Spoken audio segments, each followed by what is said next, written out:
التحیات تشہد بیٹھنے کا طریقہ بڑا آسان ہے، جو ترمذی شریف باب کیف الجلوس فی التشہد حدیث نمبر 292 میں نبی کریم صلی اللہ علیہ وسلم نے بیان فرمایا۔ آپ کے ظاہری عمل سے صحابہ کرام نے لیا۔ حضرت وائل بن حجر کہتے ہیں کہ میں مدینے آیا تو میں نے یہ دل میں ارادہ کیا کہ نبی علیہ الصلاۃ والسلام کی نماز کی حالت کو ضرور دیکھوں گا۔ پس جب آپ تشہد میں بیٹھے تو آپ نے اپنا بایاں پاؤں بچھایا اور بائیں پاؤں پر اپنا بایاں ہاتھ رکھا، اور پھر آپ نے دائیں پاؤں کو کھڑا کر دیا۔ تحیات بیٹھنے کا یہی سب سے بہترین اور صحیح طریقہ ہے کہ جب آپ التحیات بیٹھیں تو بائیں پاؤں کو بچھا دیں اور بائیں پاؤں پر بایاں ہاتھ رکھیں اپنی ران پر، اور دائیں پاؤں کو کھڑا کریں اور انگلیوں کو پیٹوں کے سہاروں پر کھڑا کریں، اور پھر دائیں پاؤں پر اس کی ران پر اپنا دایاں ہاتھ رکھ دیں۔ تو یہ طریقہ ہے اور اس پر عمل کیا جاتا ہے۔ اس کے بعد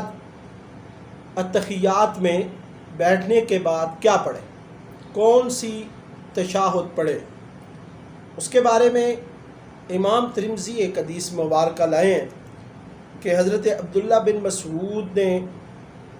یہ روایت کی ہے کہ مجھے رسول اللہ صلی اللہ علیہ وسلم نے سکھایا، جب ہم 2 رکعتوں میں بیٹھتے اور ہم التحیات پڑھتے، وہ التحیات کیا پڑھتے؟ التحیات للہ والصلوات والطیبات والسلام علیک ایھا النبی ورحمۃ اللہ وبرکاتہ، السلام علینا وعلی عباد اللہ الصالحین، اشہد ان لا الہ الا اللہ واشہد ان محمدا عبدہ ورسولہ۔ میری تمام قولی، بدنی اور مالی عبادات اللہ ہی کے لیے ہیں، اور سلام ہو آپ پر یا نبی، اللہ کی رحمت اور برکت نازل ہو، اور سلام ہو ہم پر اور اللہ کے سارے نیک بندوں پر، اور میں گواہی دیتا ہوں کہ اللہ کے علاوہ کوئی معبود نہیں، اور میں گواہی دیتا ہوں کہ محمد اللہ کے بندے اور رسول ہیں۔ تو یہی التحیات اہل سنت احناف پڑھتے ہیں، جو کہ مختلف احادیث مبارکہ سے ثابت ہے، اور جس حدیث کا میں نے حوالہ دیا یہ ترمذی شریف اور حدیث نمبر 289 ہے۔ اور مختلف صحابہ کا یہی عمل تھا، وہ یہی تشہد پڑھتے۔ اور اس کے بارے میں ایک بڑی دلچسپ بات جو امام ترمذی نے نقل کی ہے اور اپنی اس کتاب میں لکھی ہے کہ عبداللہ ابن مبارک حضرت معمر سے روایت کرتے ہیں، اور وہ حضرت خسیف سے۔ تو حضرت خسیف کہتے ہیں کہ میں نے نبی علیہ الصلاۃ والسلام کی خواب میں زیارت کی، تو میں نے کہا یا رسول اللہ، لوگوں نے تشہد پڑھنے میں اختلاف کیا ہے، کیونکہ بہت سی روایات میں دوسرا تشہد بھی ملتا ہے، شافعی دوسری روایت کو لیتے ہیں۔ تو میں نے عرض کی یا رسول اللہ، لوگوں نے تشہد میں اختلاف کیا ہے، تو آپ رہنمائی فرما دیں۔ تو نبی علیہ الصلاۃ والسلام نے فرمایا علیک بالتشہد ابن مسعود، کہ تم عبداللہ ابن مسعود والی جو روایت ہے، جس میں انہوں نے تمہیں رہنمائی کی ہے تشہد پڑھنے کی، تم وہ روایت لو، وہ تشہد پڑھو۔ تو اس سے یہ پتہ چلا کہ یہ اللہ کے نبی کا پسندیدہ تشہد ہے، اس کو پڑھنا چاہیے، اور اسی پر اہل سنت اور احناف کا عمل ہے۔ اب یہ ترمذی شریف کے بعد اب درود شریف جو التحیات کے بعد پڑھا جاتا ہے، اور یہ حق ہے ہمارے نبی کا کہ ان کے صدقہ سے ہمیں اللہ کی توحید کی پہچان ہوئی اور اللہ کے دین کی پہچان ہوئی۔ اب امت پر لازم ہے کہ وہ محبت سے اپنے نبی پر، اپنے نبی کی آل پر درود و سلام پڑھیں۔ اب بخاری شریف کتاب احادیث الانبیاء کی یہ روایت ہے اور یہ حدیث نمبر ہے 3370۔ حضرت عبد الرحمن بن ابی لیلہ یہ کہتے ہیں کہ مجھ سے کعب بن عجرہ نے ملاقات کی تو انہوں نے کہا کیا میں آپ کو وہ ہدیہ پیش نہ کروں جس کو میں نے نبی علیہ السلام سے سنا ہے؟ میں نے کہا کیوں نہیں، آپ مجھے وہ ہدیہ ضرور پیش کریں۔ تو انہوں نے بتایا کہ ہم نے نبی علیہ السلام سے سوال کیا، پس ہم نے پوچھا یا رسول اللہ ہم آپ کی اہل بیت پر کس طرح صلات بھیجیں، آپ پر اور آپ کی اہل بیت پر کس طرح سلام بھیجیں اور کس طرح صلات بھیجیں، کیونکہ اللہ تعالیٰ نے یہ تو ہمیں تعلیم دے دی ہے کہ آپ پر کس طرح سلام بھیجیں، کیونکہ اللہ تعالیٰ نے آپ کے ذریعہ سے ہمیں یہ تعلیم دے دی ہے کہ ہم کس طرح آپ پر سلام بھیجیں۔ جس طرح کہ تشہد میں نے بتایا کہ نبی علیہ السلام نے امت کو یہ تعلیم دے دی کہ تم مجھ پر ایسے سلام پڑھو، السلام علیکہ ایھا النبی۔ اب یہ جو سوال کیا جا رہا ہے یہ صلات کے متعلق ہے کہ سلام کا طریقہ تو آپ نے اللہ نے آپ کے ذریعے سے ہمیں سکھا دیا ہے، اب صلات کا طریقہ بھی ہمیں سکھا دیجئے کہ ہم صلات کیسے بھیجیں۔ تو کیونکہ اللہ تعالیٰ نے یہ تو ہمیں تعلیم دے دی ہے کہ آپ پر کس طرح سلام بھیجیں، تو پھر نبی علیہ السلام نے فرمایا تم کہو اللہم صلی علی محمد وعلی آل محمد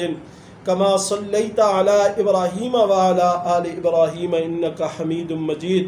اللہم بارک علی محمد وعلی آل محمد کما بارکت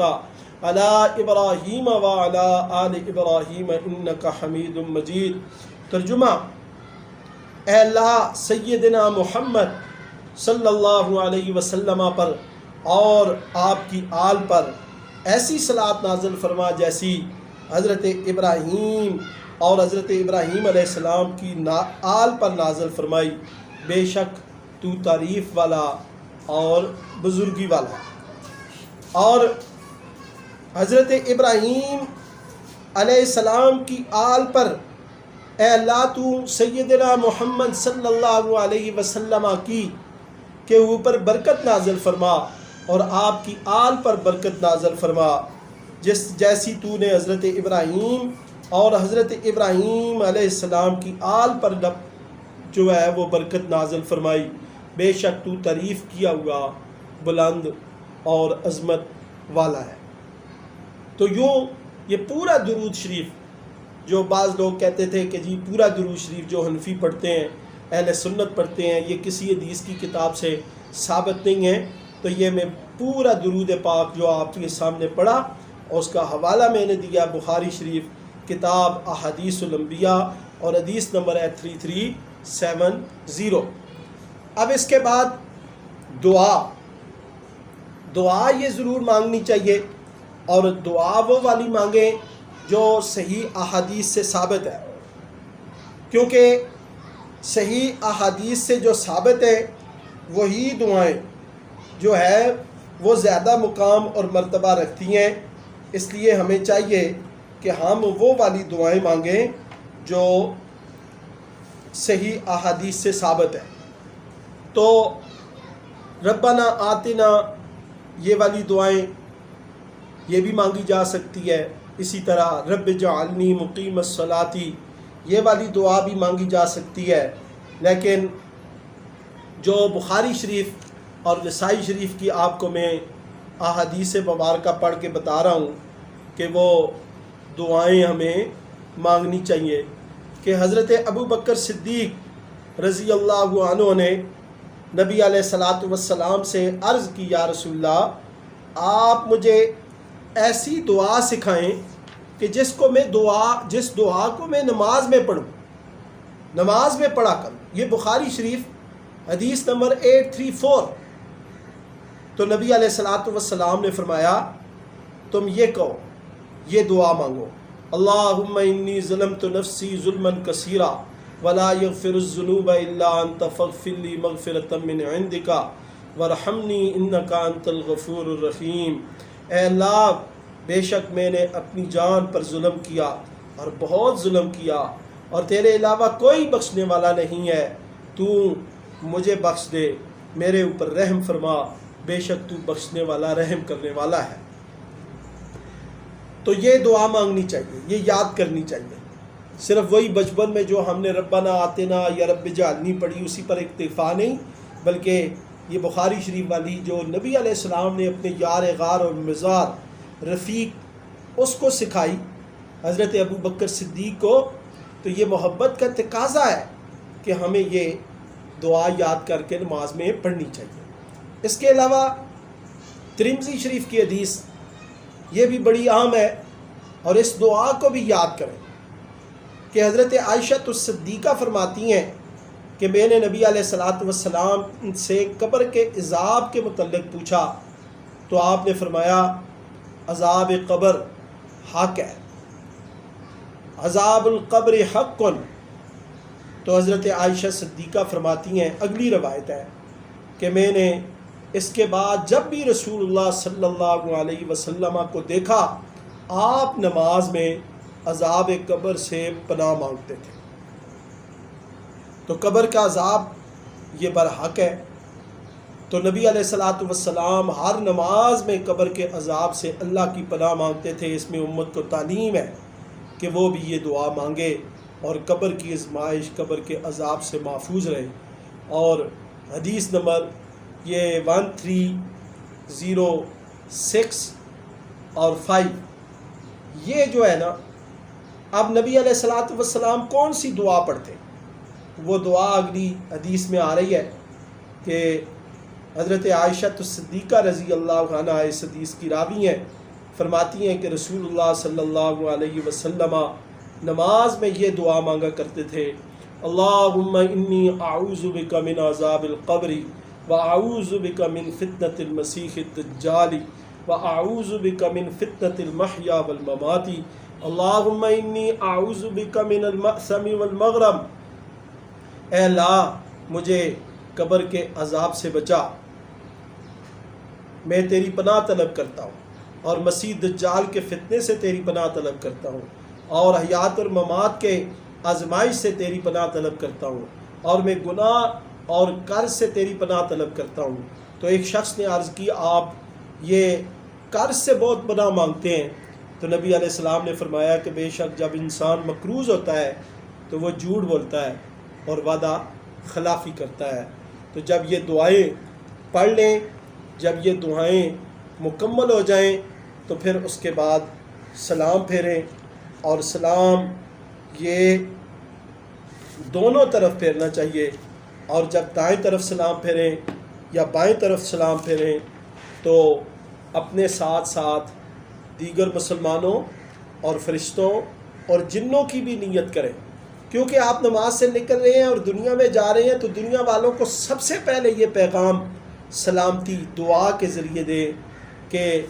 تمہارے اوپر کیا ہو، سلامتی ہو، اور میں اب دنیا کے معاملات میں تمہارے ساتھ ہوں، تو تمہارے اوپر سب سے پہلے جو چیز پیش کر رہا ہوں وہ دعا۔ تو یہ حدیث ہے 295، حضرت عبداللہ نبی کریم صلی اللہ علیہ وسلم سے روایت کرتے ہیں کہ انہوں نے فرمایا کہ جب سلام پھیریں، نبی علیہ الصلوۃ والسلام جب سلام پھیرتے تو دائیں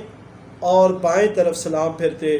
اور یہ الفاظ کہتے السلام علیکم ورحمۃ اللہ، السلام علیکم ورحمۃ اللہ، یعنی دائیں طرف مڑتے ہوئے السلام علیکم ورحمۃ اللہ